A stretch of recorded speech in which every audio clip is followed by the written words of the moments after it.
Hello everyone, and welcome to Vlinkoz channel.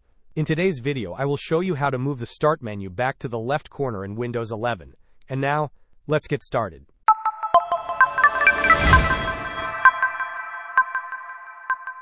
If you have upgraded to Windows 11, you might have noticed the Start menu has moved to the center of the taskbar by default.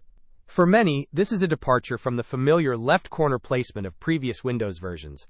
Luckily, you can easily revert this change with a few simple steps. First, open your Windows 11 settings. You can do this by clicking the Start menu icon and then selecting the Settings gear. Once the Settings window is open, navigate to Personalization from the left-hand menu.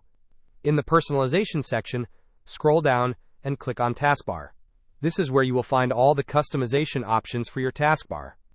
Now, scroll to the very bottom of the taskbar settings and look for the option labeled Taskbar Behaviors. Click on this to expand the section. You will see a drop-down menu for taskbar alignment.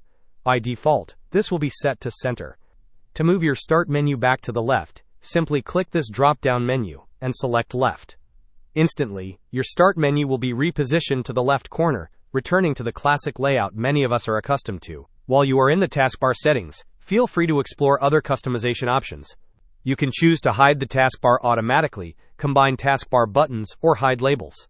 These further adjustments can help you tailor your Windows 11 experience to your preferences. Many users find the left-aligned Start menu more intuitive, especially when transitioning from earlier versions of Windows, as it maintains a sense of familiarity and efficiency in system navigation.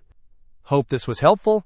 Don't forget to like and subscribe if you enjoyed. As always, thanks for watching, and I will see you in the next video.